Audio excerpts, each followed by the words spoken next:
important item that comes up a lot is consistency of time commitment. We get really exciting New Yorkers who are all different ages and have really interesting careers. Have come in, had really creative, energetic ideas, but then they sort of disappear halfway through the project. There's a commitment if you get a check. There's no commitment if you don't. You can't really have someone who has a wonderful heart, but not a consistency. Attrition is a big problem in volunteer-based organizations, and recruiting volunteers is something that large organizations spend a lot of time doing.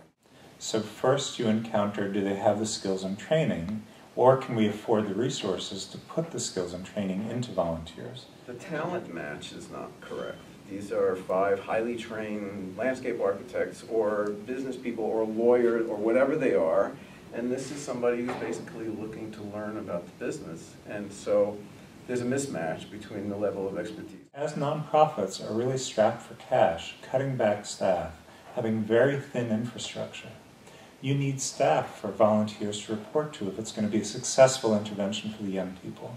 Or even a non-direct service role for the volunteer needs a staff person to report back into. The challenge that we've had right now has been there is a real influx of volunteers that we have coming into the organization, but we don't have a system in place or a particular person on staff that's coordinating the volunteers, and so what happens is it takes away in part from everybody's work when we're not systematic yet about interviewing people, about orienting people, about setting up projects and really figuring out the best way to divvy people up. That kind of thing would come from program grants funded by various government agencies, and they would never fund a volunteer coordinator.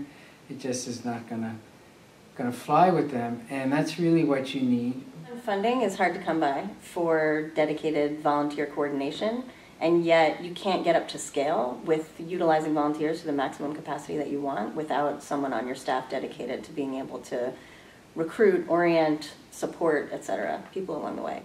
It frequently takes resources away from other projects. You have to, if an organization is well run, you have to have somebody to supervise the volunteers, give them work that's meaningful work so that they're happy volunteers and are productive. Which requires us to give them several hours a week of coaching and supervision and follow-up and also interchange perhaps with the place that they came from.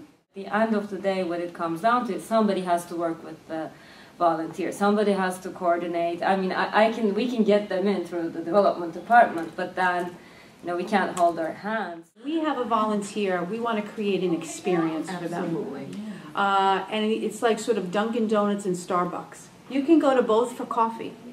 But when you go to Starbucks, you have an experience. You might hear James Taylor, you may sit on the couch, you're not it's not on the run. But you can't get a donut. Right? That's right. But at the same token, both are good for what you need them for.